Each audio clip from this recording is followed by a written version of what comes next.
বিশেষ করে সিলেট 1-2 থেকে লক্ষ লক্ষ মানুষের উপস্থিতি হবে। আমরা আশা করতেছি 10 লক্ষের উপরে মানুষ হবে। মানুষ অপেক্ষা করতেছে 20 তারিখে। এবারে সিলেটের যে সমস্ত উন্নয়নমূলক কাজ বাকি রয়েছে সেগুলো হবে। আমাদের প্রস্তুতি পূর্বের চেয়ে অনেক ভালো।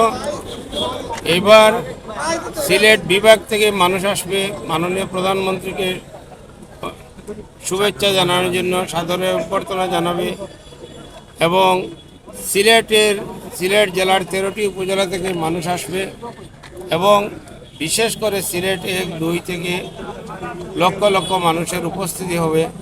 আমরা আশা করতেছি 10 লক্ষের উপরে মানুষ হবে, সেই আশা ব্যক্ত করতেছি এবং মাননীয় প্রধানমন্ত্রী যে সারা বাংলাদেশে উন্নয়ন করতেছেন, সিলেটে উন্নয়ন হয়েছে, সেই উন্নয়নের কারণে সবাই উৎসাহিত এবং সবাই অত্যন্ত আনন্দিত। মাননীয় প্রধানমন্ত্রীকে দেখতে চায়, মানুষ অপেক্ষা করতেছে 20 তারিখে।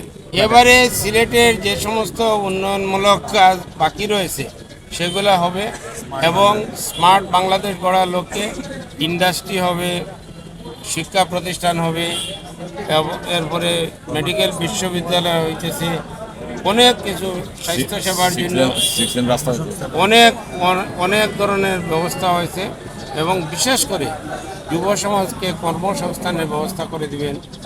কর্মসংস্থানের ব্যবস্থা করার জন্য যে সমস্ত জিনিস করার প্রয়োজন সেগুলো হবে।